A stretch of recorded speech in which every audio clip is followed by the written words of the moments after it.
Buenas noches desde el búnker para todos vosotros, una noche más, trayendo personas, situaciones y lugares donde podemos entender y comprender lo que en otros medios de comunicación no se dice y que aquí, en el búnker, en tierra de nadie, se está contando. Mientras tanto, cabecera.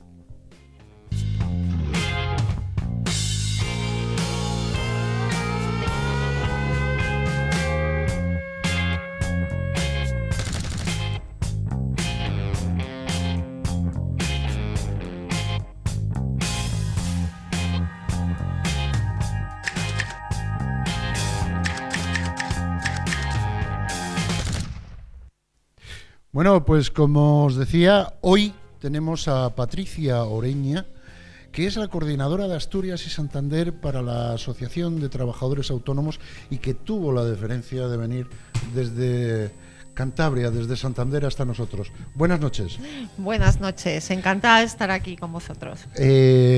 Además, sé que esa deferencia es de agradecer porque estás más trabajando en la zona de Cantabria. Cada vez que te tienes que desplazar aquí, pillarte. Bueno, estoy aquí mucho, la mitad de la semana aproximadamente. Lo que pasa es que el trabajo de autónomos se hace desde la Federación de Emprendedores, se hace desde la Dirección Nacional y eso me hace pues desplazarme. Lógico, estar más cerca en muchos sitios, sí. Oye, ¿cuál es el estado actual de la política para los autónomos tras los últimos acontecimientos? Y esto lo digo con relación a lo de Pedro Sánchez, todo esto. Pues los autónomos, como los negocios, las inversiones, el dinero, es muy cauto y miedoso, vamos a decir. Uh-huh. Entonces, bueno, estamos, digamos, esperando a ver cuál es la evolución de las cosas que nos interesan y nos preocupan. El panorama ha cambiado de forma radical. Hemos tenido en estos últimos años una gran colaboración con la ex ministra de Justicia, Fátima Báñez, y estamos pendientes de reunirnos con los nuevos ministros con los que hablamos de forma habitual, con el director general de la Seguridad Social también, que es un tema que nos afecta mucho, para ver qué es lo que vamos a hacer. Nosotros de momento hemos presentado 10 propuestas que nos parecen muy importantes para que el gobierno nuevo sepa cuáles son nuestras necesidades más urgentes. ¿Qué crees que podemos tener cara al futuro que sea positivo? Porque yo siempre digo que el autónomo es como el siervo de la gleba o el esclavo ilota que tiene que pagar su libertad para poder trabajar, pero cara al futuro que sea positivo para que yo me haga autónomo. Pues hay un punto de inflexión en la vida y en la vida laboral de los autónomos que lo marca la entrada en vigor de la Ley de Reforma Urgente del Trabajo Autónomo, que entra en vigor en noviembre en algunas de las cuestiones que no afectan a lo fiscal y el 1 de enero de este año por motivos fiscales, básicamente, ¿eh? Aunque la ley entró en vigor en noviembre, bueno, pues hay cuestiones que para adaptarlo al año económico, digamos, entraron en vigor el día 1 de enero. Eso marca un antes y un después y lo va a marcar y ya lo hemos visto en las primeras cifras porque estamos prácticamente en la primera mitad del año, prácticamente no, pero en el análisis de datos, en un mes como mucho vamos a poder ya tener una idea de lo que ha supuesto esta ley, de los cambios que ha introducido y son buenos. El resultado, nosotros tenemos mucho análisis de medidas con los autónomos porque hablamos con ellos todos los días porque nosotros lo somos, ¿no? Y el cambio es importante. Las demandas históricas y nuestras reivindicaciones que recoge la ley suponen cosas como, por ejemplo, los cambios en la cotización a la Seguridad Social y la posibilidad de hacer hasta 4 variaciones en las cuotas que pagamos al año. Eso es revolucionario porque todo el mundo sabe que nosotros no tenemos unos ingresos fijos, son variables, muchas veces estacionales, otras veces no. Y poder adaptar la cuota a las necesidades que tenemos y a las necesidades futuras en cuanto a pensiones es muy importante. Para las mujeres autónomas hay un cambio fundamental en medidas de conciliación. Una de las más llamativas, por no citar todas, porque son muchas, es que, por ejemplo, al reincorporarte al trabajo después de una baja maternal o de una adopción legal, tienes un año de tarifa plana. Ese primer año que te permite, pues, por ejemplo, contratar a otra persona que antes era prácticamente inviable para que tú dediques más tiempo a la crianza de los hijos, por ejemplo, eso es muy importante. Perdona que te corte. Sí. Yo estuve autónomo aproximadamente a principios de este siglo, ya hablando de este siglo, Sí. Tuve que quedar de baja y tenía que pagar más a la persona que Claro. tuve que poner en mi cuenta que lo que percibía. Lo que tú percibías, claro.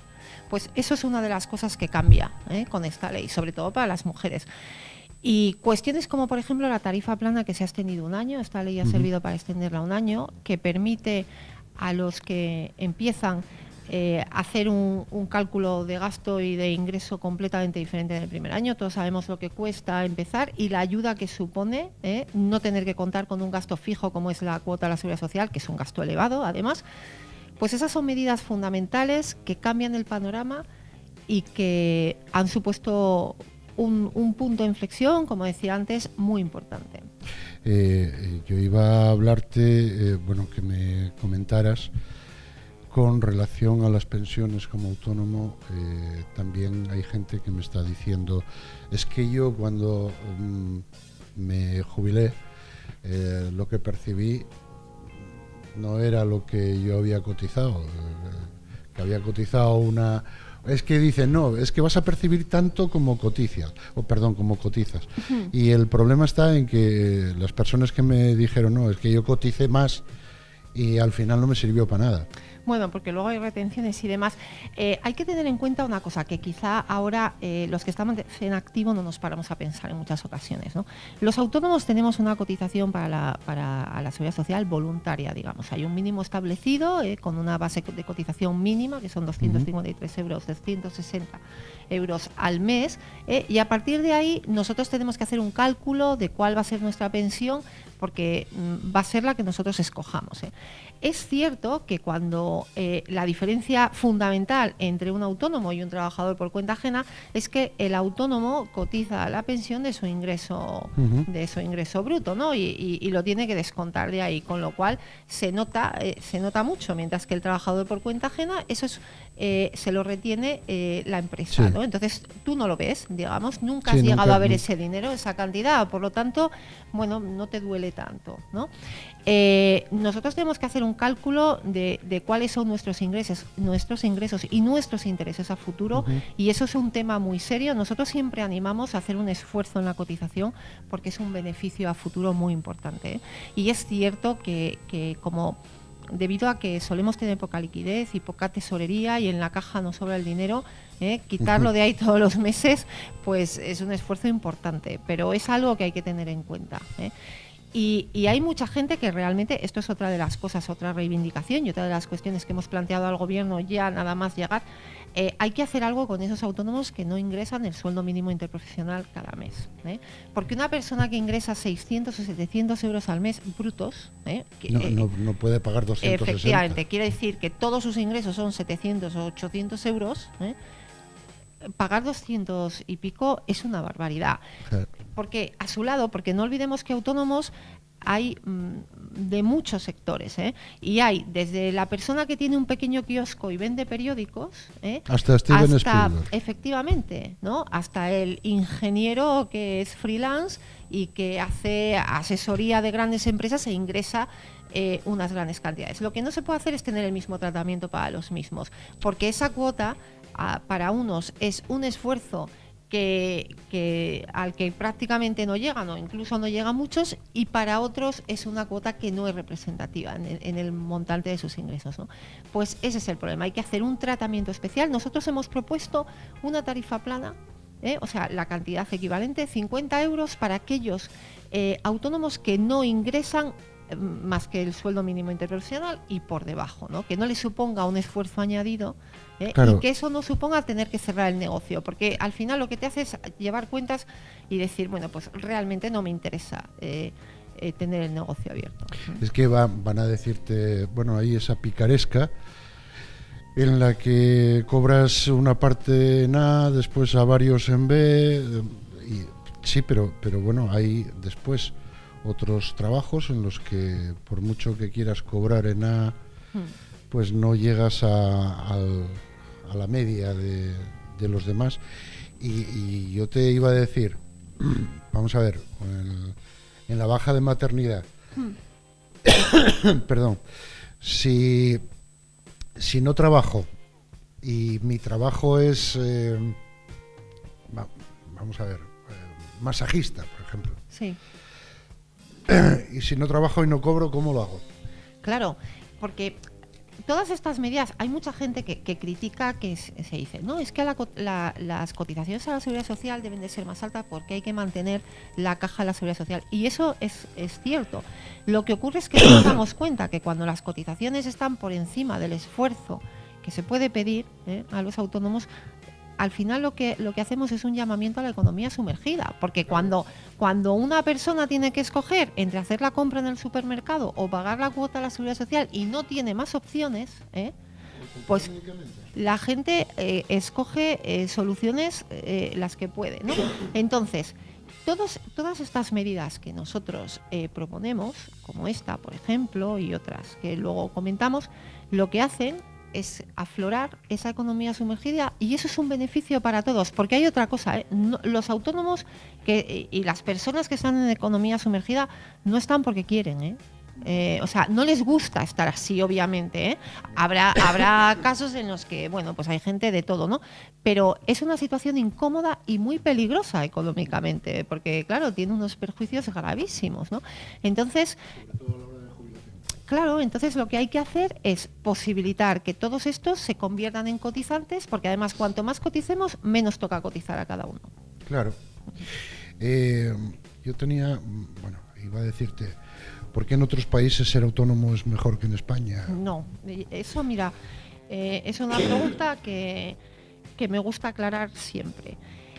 Hay una infografía que a mí me llega de vez en cuando por WhatsApp y que veo en Facebook constantemente y me molesta mucho, ¿no? En la que sale un mapa de Europa y las cotizaciones de los diferentes países. Bueno, eso es una manipulación muy mal intencionada, sí, completamente, porque hay muchas cosas que no se tienen en cuenta ahí, ¿no? Claro que los datos también podemos manejarlos a gusto de todos, ¿no?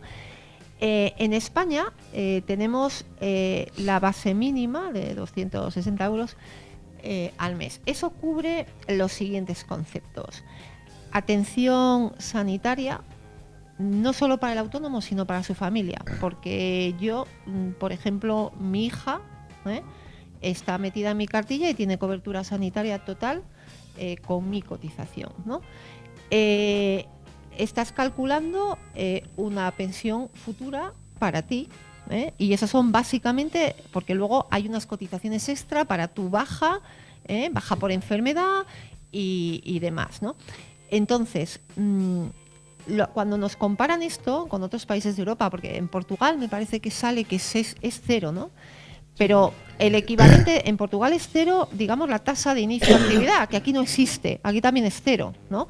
Pero luego los otros costes de seguridad social y de jubilación y tal se hacen aparte y tienen costes diferentes. En Inglaterra tienes que presentar un papel que en Inglaterra cuesta 50 libras darse de alta. Eso es una especie de licencia fiscal que teníamos aquí, también ha desaparecido, pero tienes que aportar un papel en el que tú te comprometas y exhibas el pago de la pensión privada que te estás pagando y del seguro médico que te estás pagando, claro, que son o 250 euros o 900, depende. Entonces, esa infografía, los datos que aparecen no son reales. O sea, en España nos contabilizan todo lo que pagamos y en el resto de países de Europa están calculando las tasas fiscales, digamos. Y bueno, y ante el cierre de una empresa donde yo estoy autónomo y quiero ir al paro, ¿en qué condiciones quedo? Esa es otra de las cuestiones que nosotros llevamos mucho tiempo pidiendo, que no se incluyeron en la ley y que deben de incluirse, que estábamos esperando al desarrollo reglamentario de esta ley para ver cómo se trataba este tema y que es otra de las cuestiones que planteamos al nuevo gobierno.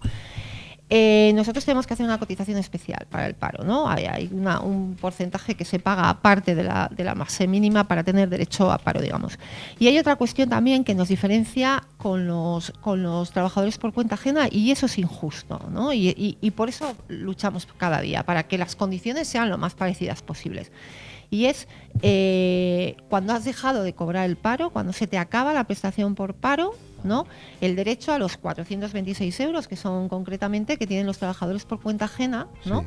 Una vez terminado el paro y cuando no tienes más recursos. Bueno, pues los autónomos carecemos de eso. Eso no puede ser así, ¿eh? Tenemos que, ya que trabajamos y pagamos nuestros impuestos en condiciones de igualdad, tenemos que percibir las mismas prestaciones. Y otra cosa que pedimos, ¿no? Exigir a lo mejor es una palabra muy fuerte, ¿no? Bueno. Pero que necesitamos. Es una ley de segunda oportunidad que funcione realmente. Muchos autónomos, por muchas razones, fracasamos en nuestro primer intento de poner en marcha nuestro negocio. Y esto hace que arrastremos unas complicaciones y unas deudas que no nos permita seguir adelante. Eso hay que mejorarlo también, eso tiene que cambiar. Lo que no podemos hacer es que te lastre para el resto de tu vida aquel negocio que no te funcionó en unas condiciones. Que te haga precisamente eso, lastrar y hacer que tengas miedo a entrar de nuevo en el mercado. Miedo o unas deudas con las que ya no puedes continuar o no puedes pagar. Si no tienes miedo, va a ser que lo vas a tener. Sí, efectivamente. Pues nada, querida Patricia, vamos a hacer que esta gente empiece a tomar conciencia de que los autónomos es una base esencial del trabajo en España. Absolutamente. Sí, el 86% del movimiento económico lo generamos nosotros. Pues que empiecen a tomar conciencia los políticos de que sin autónomos no van a tener problemas. Sin autónomos no hay Asturias. Pues que lo dicho, muchísimas gracias por estar conmigo. Gracias, un placer. Y deciros a vosotros que, como siempre, hasta mañana a las 4, a las 5, a las 6 o a las 8, pues espero comiendo un bizcocho. Nos vamos mañana más.